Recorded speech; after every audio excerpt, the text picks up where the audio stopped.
আমাদের আজকের আলোচনার বিষয়বস্তু হচ্ছে আমাদের দোয়া কবুল না হওয়ার উল্লেখযোগ্য খুবই গুরুত্বপূর্ণ 10টি কারণ, যা আজকে আমরা পর্যালোচনা করব। প্রত্যেক মুসলমান প্রতিদিন কিছু না কিছু আল্লাহ তাআলার কাছে চেয়ে থাকেন। যারা আল্লাহর কাছে দোয়া করেন তাদের কারো দোয়া কবুল হয়, আবার কারো হয় না। আর দোয়া কবুল না হওয়ার অবশ্যই কোনো না কোনো কারণ রয়েছে।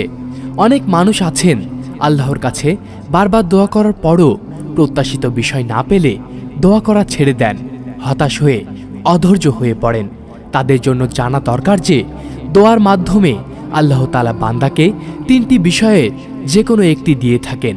1, হয়তো প্রত্যাশিত বিষয়টি দিয়ে দেন। 2, দোয়ার বদৌলতে আল্লাহ তাআলা তার ওপর সমপর্যায়ের বিপদ দূর করেন। 3, দোয়ার সওয়াব আল্লাহ তাআলা আখিরাতে তাকে দান করেন। তাই দোয়ার পর প্রত্যাশার বিপরীত কোনো কিছু ঘটলেও ধৈর্য ধরা, অধৈর্য না হওয়াটাই উচিত। বিভিন্ন কারণে আমাদের দোয়া কবুল হয় না, কিন্তু কেন আমাদের দোয়া কবুল হয় না সে কারণগুলো হয়তো আমরা অনেকেই জানি না, জেনে রাখার প্রয়োজনও মনে করি না। তাই আসুন উল্লেখযোগ্য খুবই গুরুত্বপূর্ণ 10টি কারণ জেনে নেওয়া যাক। 1, পানাহার ও পোশাক হালাল না হওয়া। হারাম খাওয়া ও হারাম উপার্জনের কারণে মানুষের দোয়া কবুল হয় না। আল্লাহর রাসূল সাল্লাল্লাহু আলাইহি ওয়াসাল্লাম বলেন, আল্লাহ পবিত্র, তিনি কেবল পবিত্র বস্তুই গ্রহণ করেন। তিনি এক ব্যক্তির কথা উল্লেখ করেন, দীর্ঘ সফরের ফলে যার চুল উস্কো খুস্কো, চেহারা ধুলাবালি মাখা, সে হাত দুটো আকাশের দিকে উঠিয়ে বলছে, হে আমার রব, হে আমার রব, কিন্তু তার খাবার হারাম, পানীয় হারাম, পোশাক হারাম, আর তার পরিপুষ্টি হয়েছে হারাম দিয়ে।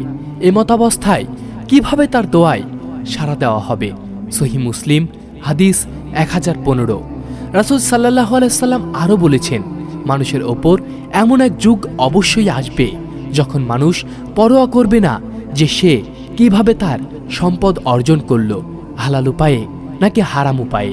বুখারী হাদিস 2083।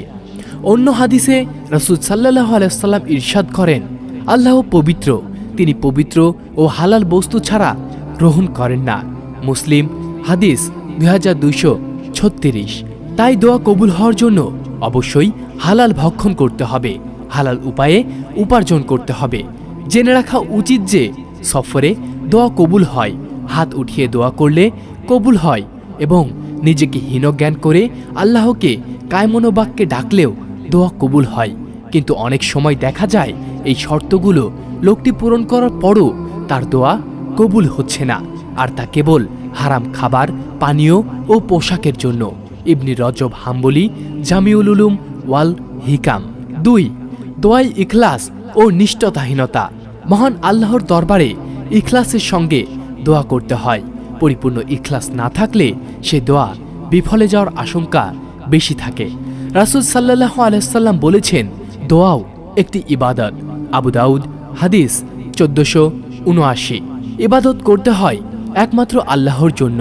ইখলাসহীন ইবাদত মহান আল্লাহর কাছে মূল্যহীন। তাই তো পবিত্র কোরআনে মহান আল্লাহ তার প্রিয় বান্দাদেরকে ইখলাসের সঙ্গে ইবাদত করার আদেশ করেছেন।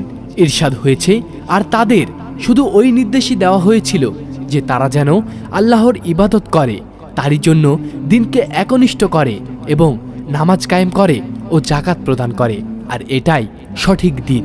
সূরা বাইনা আয়াত 5। 3, গুনাহ করা ও রক্তের বন্ধন ছিন্ন করার দোয়া। আত্মীয়তা সম্পর্ক ছিন্ন করা একটি অনেক বড় ধরনের পাপ বা অপরাধ। এই পাপের শাস্তি দুনিয়া ও আখিরাত উভয় জায়গাতেই ভোগ করতে হবে বলে সতর্ক করে দেওয়া হয়েছে। হাদিসে এসেছে, কোনো মুসলিম দোয়া করার সময় কোনো গুনাহের অথবা আত্মীয়তা সম্পর্ক ছিন্নের দোয়া না করলে অবশ্যই আল্লাহ তাকে এই 3টির যে কোনো একটি প্রদান করেন। 1, হয়তো তাকে তার কাঙ্ক্ষিত সুপারিশ দুনিয়াতেই দান করেন। 2, অথবা তার পরকালের জন্য তা জমা রাখেন। 3, অথবা তার কোনো অকল্যাণ বা বিপদ আপদ তার থেকে দূর করে দেন। সাহাবীরা বলেন, তাহলে তো আমরা অনেক বেশি লাভ করব। তিনি বলেন, আল্লাহ এর চেয়েও বেশি দেন। আর তারগিব হাদিস 1633।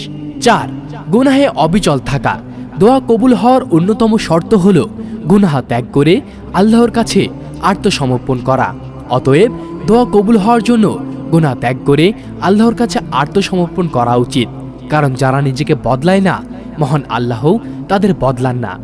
পবিত্র কোরআনে ইরশাদ হয়েছে, নিশ্চয়ই আল্লাহ কোনো সম্প্রদায়ের অবস্থা পরিবর্তন করেন না যতক্ষণ না তারা নিজেরা নিজেদের অবস্থান পরিবর্তন করে। আর কোনো সম্প্রদায়ের জন্য যদি আল্লাহ অশুভ কিছু ইচ্ছা করেন তবে তা রদ হওয়ার নয়, এবং তিনি ছাড়া কোনো অভিভাবক নেই। সূরা রদ আয়াত 11। রাসূল সাল্লাল্লাহু আলাইহি ওয়াসাল্লাম বলেছেন, বান্দার দোয়া সর্বদা গৃহীত হয় যদি না সে অন্যায় কাজ অথবা আত্মীয়তার সম্পর্কচ্ছেদ করার জন্য দোয়া করে এবং দোয়ায় তাড়াহুড়া করে। মুসলিম হাদিস 6829। 5. দোয়ায় অমনোযোগী হওয়া। দোয়ায় মনোযোগ না থাকলেও সে দোয়া আল্লাহর কাছে কবুল হয় না। আবু হুরায়রা রাদিয়াল্লাহু তাআলা আনহু থেকে বর্ণিত, রাসূলুল্লাহ সাল্লাল্লাহু আলাইহি ওয়াসাল্লাম বলেছেন, তোমরা দোয়া কবুল হওয়ার পূর্ণ আস্থা নিয়ে আল্লাহর কাছে দোয়া করো। তোমরা জেনে রাখো যে আল্লাহ নিশ্চয়ই অমনোযোগী ও অসার মনের দোয়া কবুল করেন না। তিরমিজি হাদিস 3479। 6. দোয়া কবুলের জন্য তাড়াহুড়া করা। অনেক সময় মানুষ দোয়ার ফলাফল পাওয়ার জন্য অনেক তাড়াহুড়ো করে। দোয়া করার পর দ্রুত ফলাফল না পেলে হতাশ হয়ে পড়ে, এমনকি এরকমও বলতে শুরু করে যে আল্লাহ আমার দোয়া কবুল করেন না। এতে আল্লাহ অসন্তুষ্ট হন, ফলে তার দোয়া বিফলে যাওয়াই স্বাভাবিক। রাসূল সাল্লাল্লাহু আলাইহি ওয়াসাল্লাম বলেন, তোমাদের প্রত্যেক ব্যক্তির দোয়া কবুল হয়ে থাকে যদি না সে তাড়াহুড়া করে এবং এ কথা না বলে যে আমি দোয়া করলাম কিন্তু আমার দোয়া তো কবুল হলো না। বুখারী হাদিস 6340। অতএব দোয়া করার ক্ষেত্রে কখনো তার ফলাফল পাওয়ার জন্য তাড়াহুড়া করা যাবে না, এবং ফলাফল পেতে দেরি হলে আল্লাহর ব্যাপারে অসংলগ্ন কথা বলা যাবে না। 7. সৎ কাজে আদেশ এবং অসৎ কাজ না করা। রাসূলুল্লাহ সাল্লাল্লাহু আলাইহি ওয়াসাল্লাম বলেন, শপথ সেই সত্তার যার হাতে আমার প্রাণ, তোমরা অবশ্যই ভালো কাজের আদেশ দিবে এবং অন্যায় কাজ হতে বাধা প্রদান করবে, নতুবা অচিরেই এমন ফলে তোমাদের উপরে শাস্তি পাঠাবেন। এরপর তোমরা তার কাছে দোয়া করবে কিন্তু তোমাদের দোয়ায় সাড়া দেওয়া হবে না। তিরমিজি হাদিস 2169। 8. দ্রুত ফল না পাওয়ায় দোয়া বন্ধ করে দেওয়া। রাসূলুল্লাহ সাল্লাল্লাহু আলাইহি ওয়াসাল্লাম বলেন, তোমাদের কেউ আল্লাহকে ডাকলে তার ডাকে সাড়া দেওয়া হবে যতক্ষণ না সে অধৈর্য হয়ে বলে ওঠে, আল্লাহকে তো ডাকলাম কিন্তু কোনো সাড়া তো পাওয়া গেল না। সহিহ বুখারী হাদিস 6340। 9. হারাম থেকে বেঁচে না থাকা। দোয়া কবুল হওয়ার জন্য অন্যতম শর্ত হচ্ছে হারাম খাদ্য, বস্ত্র, পানীয় ইত্যাদি পরিহার করা। হারাম উপার্জনে নিজেকে সম্পৃক্ত করে যতই দোয়া করা হোক তা আল্লাহর দরবারে গৃহীত হয় না।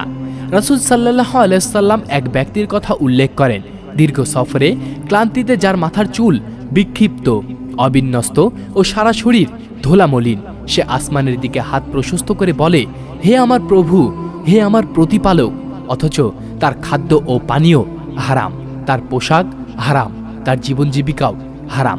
এমত অবস্থায় তার দোয়া কি কবুল হতে পারে? তিরমিজি হাদিস 8969। এবং অনেক সময় আমরা দেখি হারাম সম্পর্কে, হারাম রিলেশনে থাকার পরেও আমরা এই অভিযোগ করি যে আমাদের দোয়া কেন কবুল হলো না। অতএব সুস্পষ্টভাবে আমরা বুঝতে পারি যে কোনরূপ হারাম সম্পর্কে থেকে দোয়া করলে সেই দোয়া কবুল হবে না। এমনকি নেশাজাত দ্রব্য সেবন করলে তার ইবাদত এবং দোয়া 40 দিন পর্যন্ত কবুল হয় না। 10. মহান আল্লাহর প্রজ্ঞা। তিনি দোয়া সাথে সাথেই কবুল না করে প্রার্থিত বস্তুর চেয়েও অধিক উত্তম দেওয়ার জন্য রেখে দেন। রাসূল সাল্লাল্লাহু আলাইহি ওয়াসাল্লাম বলেন, যখনই কোনো মুসলিম পাপ ও আত্মীয়তা সম্পর্ক নষ্ট করা ছাড়া অন্য যে কোনো বিষয়ে আল্লাহর কাছে প্রার্থনা করে, তখনই আল্লাহ তার প্রার্থনা পূরণ করে তাকে 3টি বিষয়ের একটি দান করেন। হয় তার প্রার্থিত বস্তুই তাকে দিয়ে দেন, অথবা তার দোয়াকে তার আখিরাতের জন্য সঞ্চয় করে রাখেন, কিংবা দোয়ার পরিমাণ অনুসারে তার অন্য কোনো অনাগত বিপদ দূর করে দেন।